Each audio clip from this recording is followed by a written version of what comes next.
Thank you, Tom. Good afternoon, everybody. Thank you for being here and for covering this very important piece of news today. My name is Robert Ticer. That's T-I-C-E-R. I'm the Chief of Police here for the City of Loveland. Today I'm here to respond to District Attorney Gordon McLaughlin's decision to charge 2 former Loveland police officers following the arrest of Karen Garner last summer. I fully support these charges. I'll say it again. I fully support these charges. We accept and understand the District Attorney's decision to pursue criminal charges against these individuals, and we will continue to cooperate with this investigation. While we cannot comment specifically on the allegations so as to not jeopardize the criminal case, we support any effort to make sure any wrongdoing is dealt with appropriately. These 2 individuals are no longer in any way associated with our department. Their actions and attitudes are in direct contrast to the culture we strive to achieve here at the Loveland Police Department. We understand the desire for accountability and justice, and we are seeing that today for Ms. Garner with the charges being filed by the District Attorney's Office. As demonstrated on April 14th, once we became aware of the severity of Ms. Garner's injuries, if an officer's actions violate our policies and/or our laws, we will work very quickly and firmly to address it. We understand the severity of this incident, and as such I have requested, in addition to the criminal proceedings, an independent third-party internal affairs investigation overseen by the city's Human Resources Department. As part of our mission to serve and protect, we've taken a number of actions since April 14th. First, the majority of our police officers have now undergone Alzheimer's awareness training. This began within a week of my learning about how Ms. Garner was treated. Secondly, starting next month, we will begin instituting additional de-escalation training. When officers get the opportunity to rely on time and distance to slow down their encounters with the public and can do it safely, we want to take advantage of those opportunities. Thirdly, since the first of this year, an assistant city attorney with our city of Loveland reviews all use of force cases, and in fact, reviews are going back to the year 2019. This will be for all use of forces cases moving forward. This extra layer of scrutiny is important to not only our department, but to the community that we serve, to ensure the policies and laws are being followed.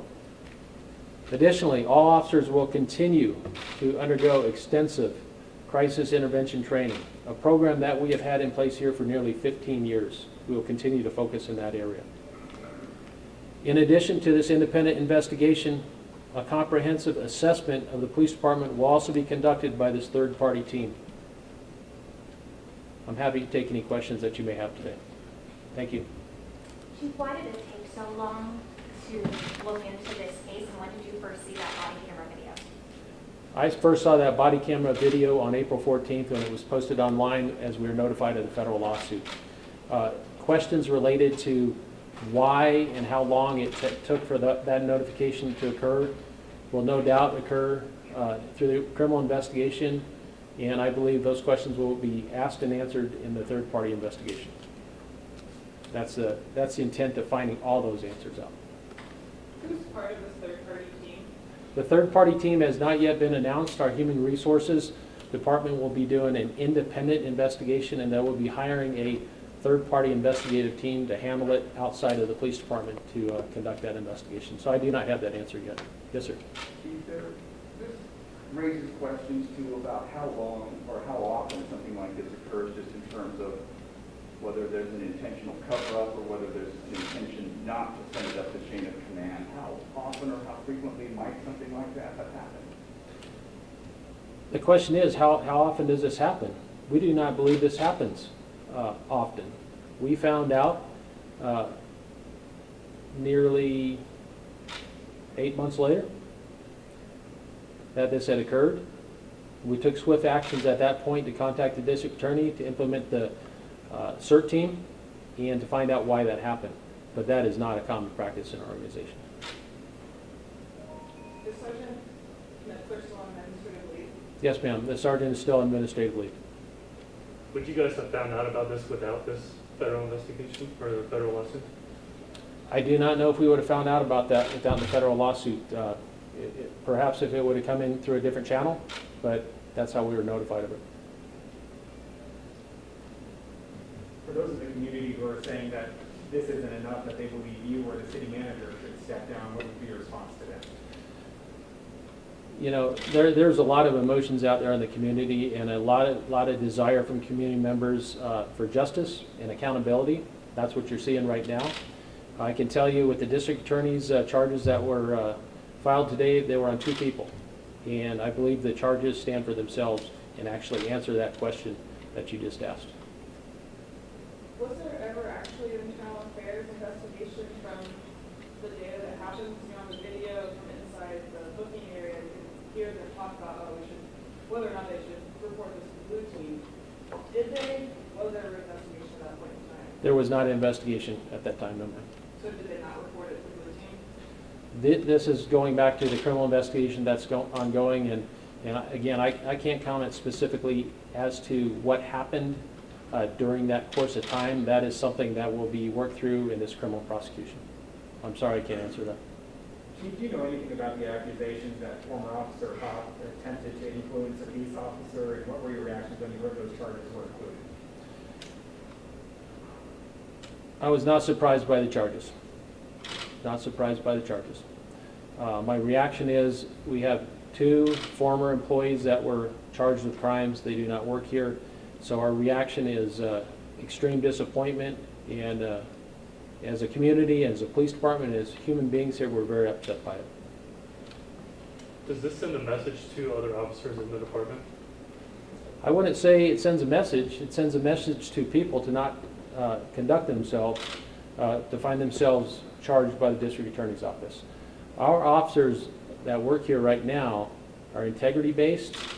They have ethics. They have duty. They work so hard. So I don't believe they need to have a message sent to them because they already know right from wrong. They do it the right way, those officers that are employed here today. Did either of those officers have prior disciplinary history with the department? Was the question, do these 2 officers have prior disciplinary hearing? No. Chief, can you comment at all on the city council's movement to potentially create a commission that would restore, I guess, the trust between the community and your department? Right. There's obviously when you have an incident where former police officers are charged with a crime, you're going to have broken trust. We recognize that. We understand that. And when you have broken trust, there are many people in the community, many people in government who want to quickly restore that trust. Our police department wants to restore that trust.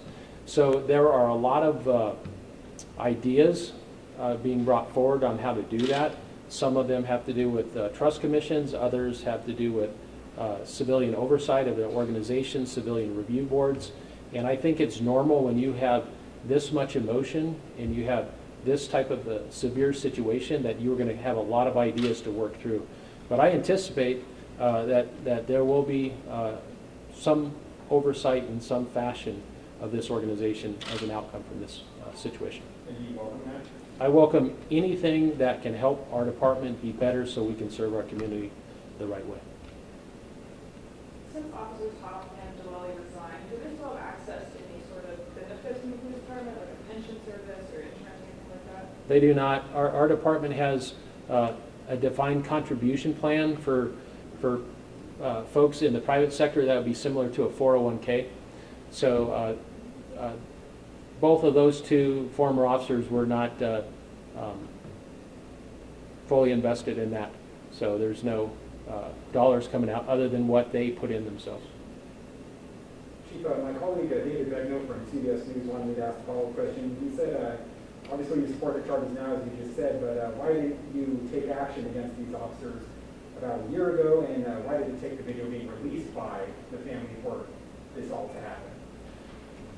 We took actions as soon as we found out about the serious injury of this incident, and that was on April 14th. And swift and immediate actions took place from that point forward until today's announcement of the charges.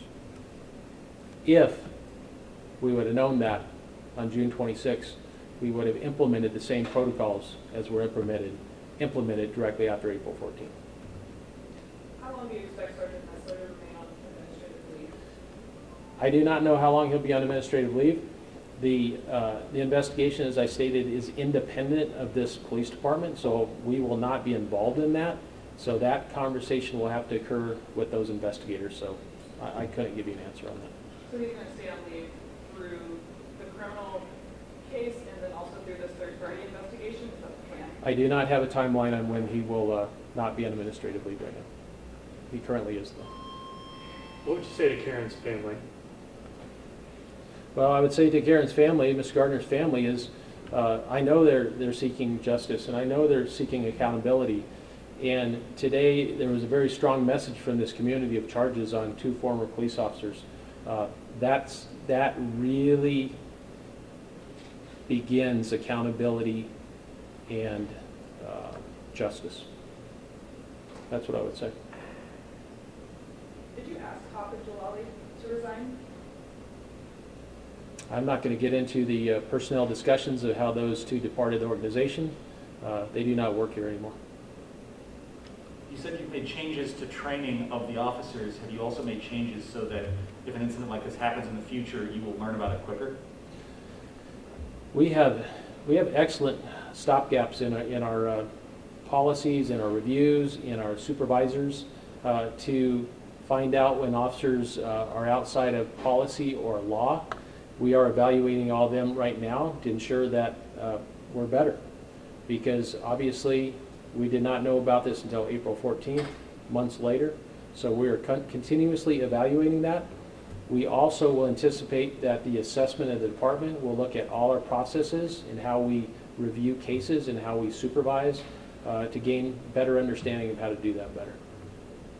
And during that evaluation, Chief, have you guys learned some things already that you feel like could help? We're always learning. Every day is a learning opportunity for our department.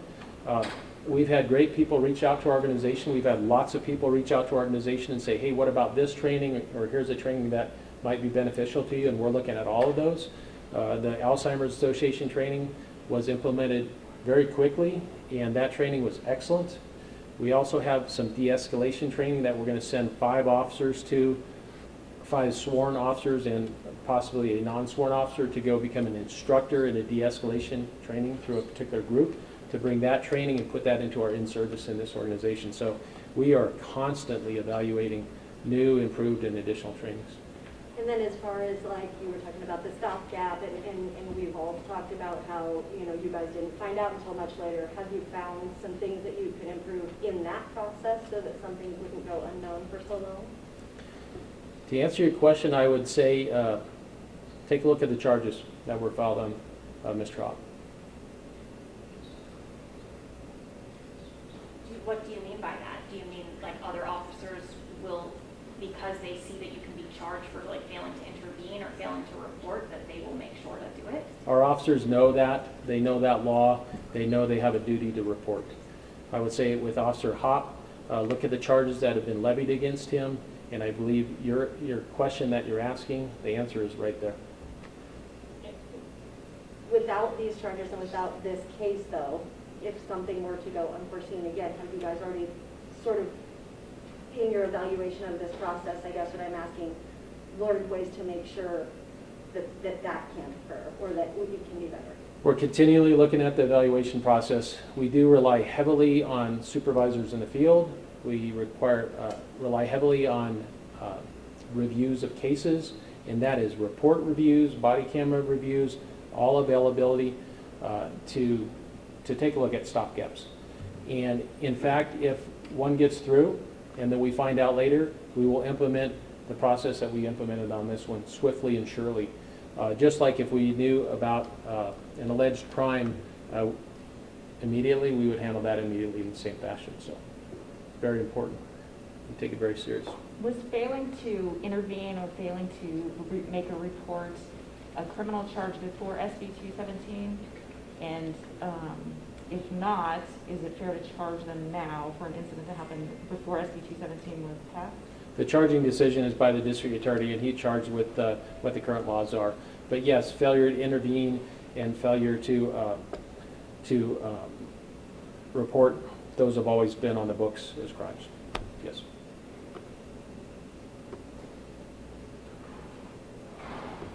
All right, well, I appreciate everybody's time. I'm thankful for the questions, and thank you for covering this for Mrs. Garner and for our community. Appreciate it. Thank you.